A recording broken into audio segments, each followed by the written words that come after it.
maiores orgulhos que eu tenho na minha atividade profissional à frente do banco é o fato de ser de uma organização que permitiu com que muitas empresas ultrapassassem certos momentos da vida delas, da criação delas, que se tornassem...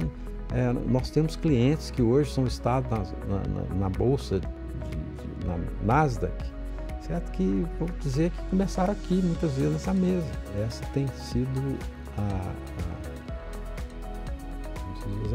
a mola propulsora da continuidade, né? As gerações se passaram, se passam, passarão, e sempre surgem aquelas pessoas que levam, né, aqueles conceitos arraigados talvez lá do início do banco, né, e que elas vão permeando de gerações a gerações. A principal missão, acho que comum aí às gerações sucessoras, né, segundas e terceiras, quartas e quintas gerações, é de fazer esse elo, né, de pegar o melhor e a essência daquela empresa, né, que foi construído, né, com muito suor durante muito tempo, entender o que daquilo é alicerce para construir a transformação e adaptação a novos cenários tecnológicos, enfim, as mudanças que o mundo traz, ainda mais no ambiente competitivo e regulatório, como é o setor bancário brasileiro. O banco, ele tem uma cultura muito peculiar.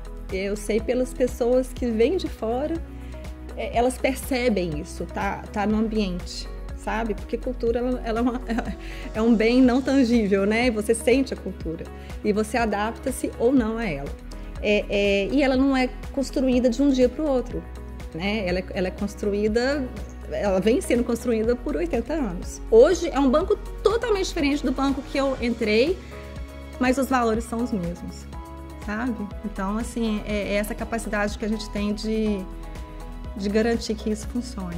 Quais elementos a gente pega, né, do banco construídos até aqui, né, para projetar a forma de trabalhar e de atender clientes, de fazer negócios, né? O primeiro, gente, é o que move a gente, né? Confiamos em pessoas, ninguém faz nada sozinho, um time forte, dedicado. E não é qualquer tipo de gente, é gente com brilho nos olhos, que é o nosso segundo valor. É a paixão de gostar do que faz, de acordar aí segunda pela manhã com o mesmo gás de sexta-feira, de chegar aqui e fazer diferente. E gente diversa, as diferenças somam. Enfim, tudo que é diferença de ideias, de cargos hierárquicas, eu acho que tudo isso mistura e cria melhores soluções. E que são pessoas que vão ter como base fundamental a ética, então ética sempre. E a gente nem entra muito nesse valor, porque ela é inegociável, não tem muito o que explicar. Então são pessoas éticas que têm dois focos, né? Um foco no cliente, né? Vivemos o cliente, um valor tão importante que traz consigo esse olho no olho do banco mercantil, de fazer negócio próximo ao cliente e com foco em resultado, então que seria o resultado sustentável. Então acho que esses valores conseguem sumarizar aquilo que o banco fez durante 80 anos e isso deve perpetuar por mais 80, né, e por toda a perpetuidade da empresa. E aí como é que a gente pega isso, né, aqui desse contato com esse cliente? E hoje a gente fala, né, 6 milhões de clientes, crescendo 50% ao ano, e esse mundo sem fronteiras, o WhatsApp, que é o canal aí, super destaque, maior crescimento, o próprio aplicativo.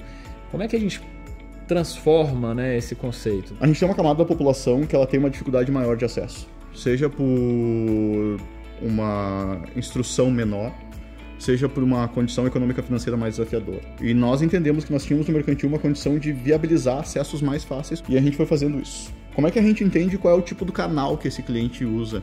E não que esse cliente tenha que ser forçado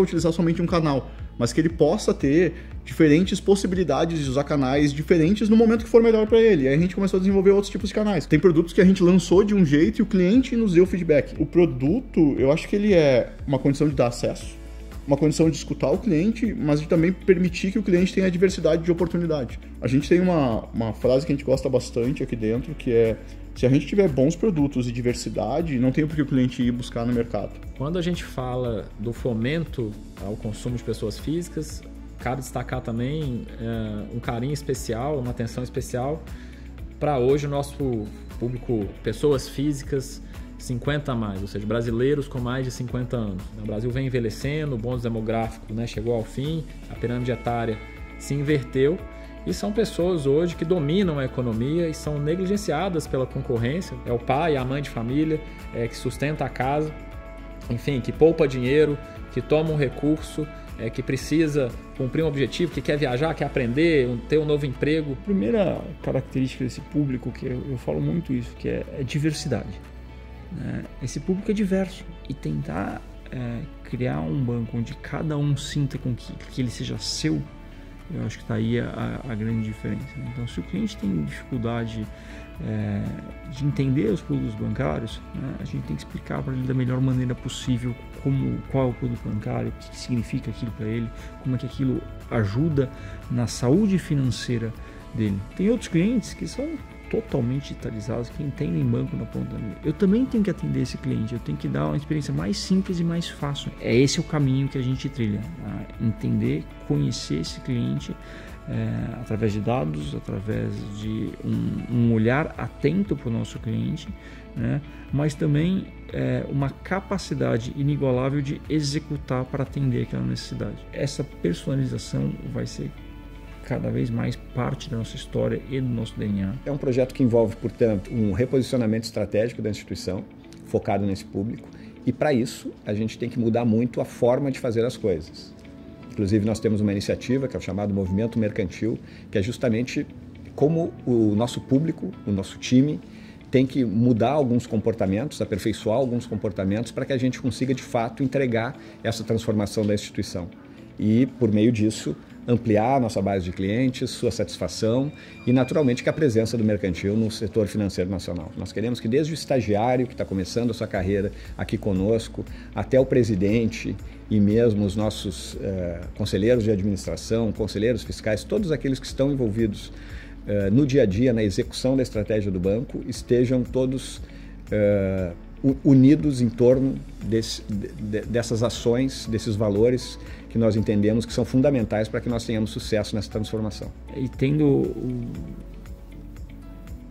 trabalhado com dezenas de outras instituições financeiras, eu sei o quão difícil é mudar, o quão difícil é a gente sair do status quo e a gente ousar fazer o diferente. E acho que o mercantil está ousando fazer o diferente, ousando fazer uma mudança de forma acelerada e muito bem executada, né? E isso dá um conforto, né? Porque a gente vê no dia a dia esses resultados, essa mudança gerando impacto, gerando retorno. O banco, nesse ano de 2022, alcançou um resultado recorde, depois de outro resultado recorde que já havia sido de 2021. Essas coisas não acontecem por acidente, acontece porque, de fato, eu costumo dizer que os CNPJs são abstrações, né? O que existe é CPF, é gente, né? São pessoas. E então, claro que a gente tem uma longa jornada pela frente, temos muito a fazer, sabemos disso, temos a humildade de reconhecer isso. Porém, os resultados já estão aí e são visíveis em diferentes métricas que nós queremos analisar. Para ilustrar, nesses últimos quase menos de 2 anos, né? Nesse último ano e meio, nós tivemos 6 graus de elevação e 4 upgrades, como nós chamamos a elevação da classificação de risco, pelas 2 agências que nos acompanham, que são a S&P, a Standard & Poor's, e a Fitch, que são 2 das maiores agências de classificação de risco do mundo. O banco possui um NPS bastante elevado, tem mantido esse NPS consistentemente elevado, o que significa dizer que os nossos clientes eles estão satisfeitos com o trabalho, com os produtos e serviços, com o relacionamento que eles possuem com o mercantil. Então é isso que permite que nós possamos chamar esse crescimento de base de sustentável. Porque você veja, o Brasil ele tem um setor financeiro bastante competitivo, mas que não se tem como negar, 5 grandes bancos que têm aproximadamente 80% do mercado. Então você se inserir em qualquer coisa que seja no meio dessa turma é motivo de orgulho. Então, quando nós somos o 5º maior pagador de benefícios previdenciários do Brasil, significa que nós estamos na frente de um desses grandes 5 bancos. Isso é um motivo de orgulho muito grande e isso nós conseguimos mesmo sendo um banco muito menor. A gente vai estar sempre em movimento, a gente vai estar sempre numa transformação. Se me perguntar, Bruno, quando que acaba a transformação do banco mercantil, Nunca. Nos próximos 80 anos vamos estar transformando. Então a gente tem um parabéns enorme por todos os desafios conquistados, todos os sucessos, todas as noites mal dormidas e todos os desafios vencidos que o banco venceu em cada um dos seus 80 anos. E eu acho que essa conquista do mercantil tem muito significado por toda a história, mas também por toda a história ser construída, por todo o futuro que virá, porque o banco faz 80 anos num momento onde se olha para trás com um sorriso e se olha para frente com um sorriso maior ainda. O mercantil, ao longo dos últimos anos, e principalmente quando a gente olha toda a história do mercantil, indiferente a qual o tamanho de cada ciclo, o mercantil se adaptou muito a diferentes ciclos da economia. Daqui a 10 anos, quando a gente estiver completando 90 anos, a gente vai olhar para esse capítulo do banco como o capítulo que ajudou o banco a adaptar o seu ritmo de mudança, as suas velocidades, os seus processos e a sua resiliência a um novo tempo. Esse novo tempo fez com que a gente saísse dos meios somente físicos e se expandisse para os meios digitais,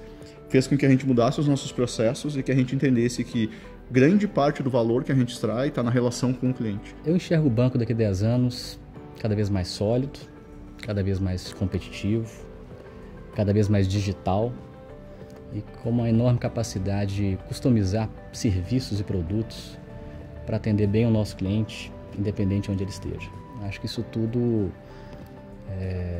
nos dá um alicerce para a continuidade. Pensando no futuro, eu acho que vai ser natural, sabe? A gente quer crescer muito, a gente tem expectativa de crescimento, de cada vez mais a gente ter mais rentabilidade, ter cada vez mais clientes fiéis e fãs mesmo, a gente fala do cliente fã, né?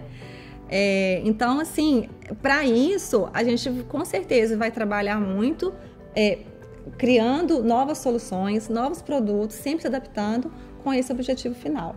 Então, assim, que venham mais 80 anos no mínimo, né? A gente já teve muito essa cultura de um banco muito sólido, que passou por diversos momentos da economia, do mercado, do Brasil, e a gente quer manter essa capacidade. A gente quer ter muita capacidade de mudança, de inovação, mas sempre mantendo a nossa capacidade também de suportar as crises, de enfrentar e passar pelas crises, de forma que daqui 10 anos, 20 anos, a gente vai estar fazendo uma nova entrevista dessa com muito sucesso e com muita solidez para todos que estão envolvidos com essa instituição. As pessoas que a gente trabalha têm que estar preparadas a mudanças, a testar novas hipóteses, a aprender com esses pequenos erros de testes, para que a gente possa ter essa resiliência e toda essa mudança que a gente apresentou nesses 80 anos e esperamos continuar apresentando aí pelos próximos 80 e muitos outros mais.